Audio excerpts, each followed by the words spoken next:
Dr. Zakir Naik, Assalamu alaikum. वालेकुम अस्सलाम I am Dr. Ramkishan Bharti. I teach social work in Dr. B.R. Ambedkar University, Agra. I'd like to know that there is widely prevalent notion among all the people that Islam doesn't allow adoption of some family planning measures, including use of contraceptives and surgical operations and all that. Some people, I have listened, they claim that they have the knowledge of the religious texts of Islam, and they say that it is against the Islamic doctrines and Islamic tenets to adopt family planning measures. This is a burning social problem. Some of the Asian countries and developing countries are sitting on the population bomb. So actually I want to be illuminated by you that what is the factual position in Islamic religion or Islamic tenets about the family planning measures. Doctor साहब ने सवाल पूछा कि कई मुसलमान कहते हैं कि फैमिली प्लानिंग करना इस्लाम में इजाज़त नहीं है, अबॉर्शन, यूजिंग कॉन्ट्रासेप्टिव्स। इस्लाम इसके बारे में क्या कहता है, वो इसके बारे में जानना चाहते हैं। कुरान की आयत है सूरह अनाम की सूरह नंबर 6 आयत नंबर 151, उसका तर्जुमा है कि आप अपनी वालिदैन से अच्छा सलूक करो और आप अपने बच्चे का कत्ल मत करो, क्योंकि बच्चे को कत्ल करना बिल्कुल हराम है। क्योंकि अल्लाह सुब्हाना व तआला आपको और आपके बच्चों को रिस्क देता है, ये कुरान की आयत है। जो बच्चे का कत्ल करना हराम है। जहाँ तक कि फैमिली प्लानिंग का सवाल है, ये बड़ा it's a very big concept of family planning.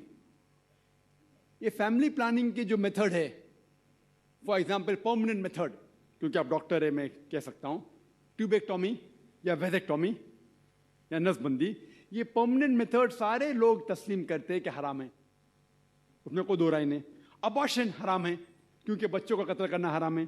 तो इसमें कोई दो राय नहीं कि जहाँ तक कि फैमिली प्लानिंग का सवाल है, वेजेक्टोमी, ट्यूबेक्टोमी या अबॉर्शन बिल्कुल हराम है। सिर्फ उस टाइम अलाउड है जब माँ की जान अगर खतरे में है।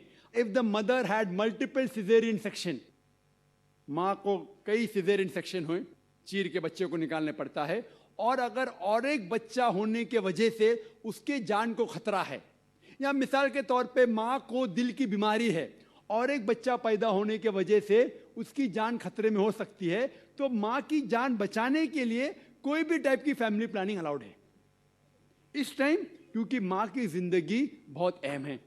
इसके अलावा all types of permanent method हराम है। जो इख्तिलाफ है वो टेम्पररी मेथड में है, टेम्पररी मेथड। और सबसे कॉमन टेम्पररी मेथड है जो कॉपर टी है, जो आप जानते हैं डॉक्टर होने के नाते, कॉपर टी है। मैं जब मेडिकल कॉलेज में था, हमें पढ़ाया जाता था copper T is a contraception. अभी पता चला कॉपर टी कॉन्ट्रासेप्शन नहीं है, it's a Contra implantation. Copper T क्या करती है? zygote is already formed, the ovum and the sperm have already joined to form the zygote. The zygote is prevented to cling on the uterine wall, so it is rather a contra implantation rather than a contraception. The conception has already taken place. तो copper T में contraception नहीं होता है, Contra implantation होता है। If you let your imagination go bit ahead, it is nothing but early abortion, जो हराम है।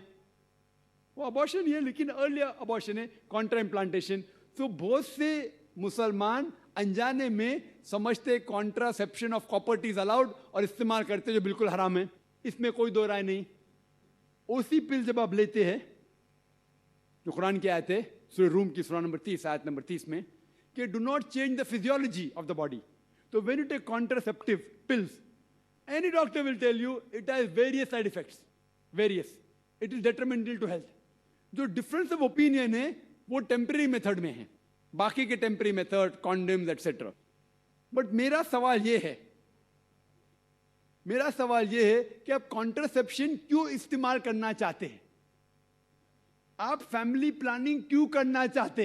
ये सवाल है, सबसे अहम सवाल। और इसके दो वजह हो सकती है, सिर्फ दो।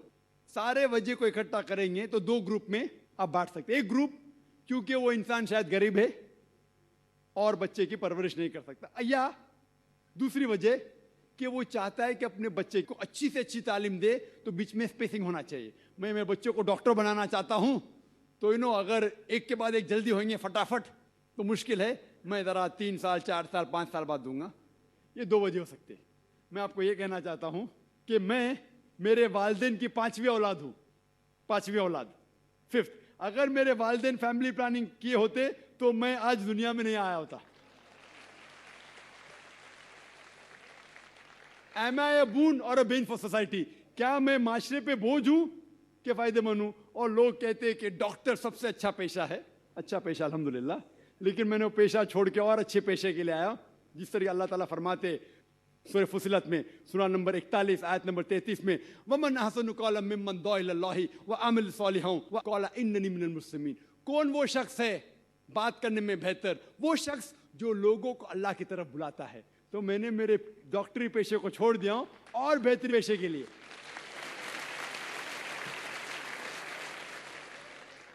अगर मेरे वालिदैन, मेरे वालिद और वालदा, माँ और बाप फैमिली प्लानिंग करते तो मैं दुनिया में नहीं आता था। लेकिन इस्लाम में हर प्रॉब्लम का सल्यूशन है। जैसा मैंने कहा, 2 चीजें वह है, एक है कि लोग गरीब है, तो इस्लाम में इसका सल्यूशन है ज़कात। जैसा मैंने कह चुका हूं अपनी तकरीर में कि हर अमीर आदमी जिसके पास 85 ग्राम सोना से ज्यादा सोना है या उतनी दौलत है, उसे 2.5% ज़कात देना चाहिए हर साल।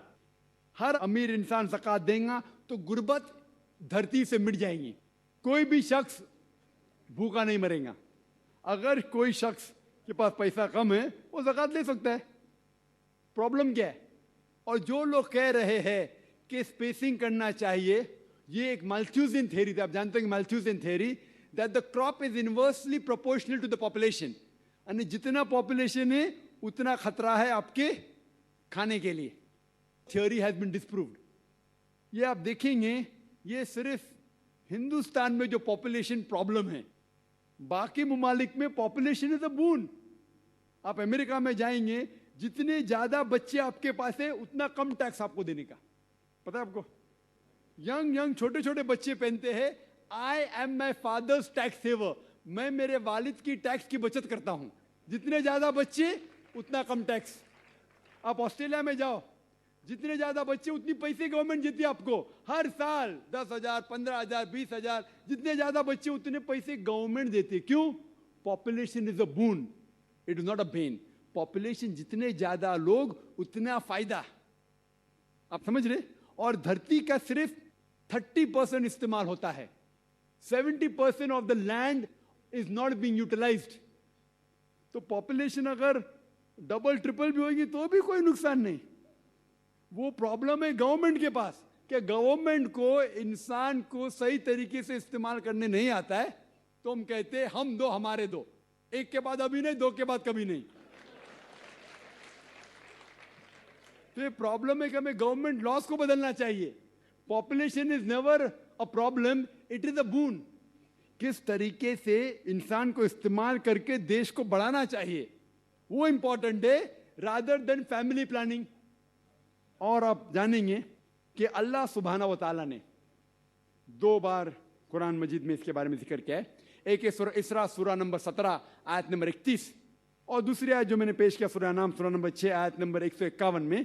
पहले जगह अल्लाह ताला कहते कि आप अपने बच्चों का कत्ल मत करो, क्योंकि अल्लाह सुब्हाना व तआला आपको भी रिज़्क़ देगा, आपके बच्चों को भी रिज़्क़ देगा। पहले सूरह अनाम सूरा नंबर 6 आयत नंबर 151 में आपको भी रिज़्क़ देगा, आपके बच्चे को भी देगा। दूसरी आयत में सूरह इसरा में सूरा नंबर 17 आयत नंबर 31 में अल्लाह ताला फरमाते बच्चों का कत्ल मत करो, अल्लाह ताला रिस्क बच्चे को भी देंगे, आपको भी देंगे। अभी यहां अदला बदली हो जाती। पहले आयत में कहा गया कि आपको रिस्क देंगे, आपके बच्चे को भी। दूसरे आयत में कहा गया आपके बच्चे को भी रिस्क देंगे, आपको भी देंगे।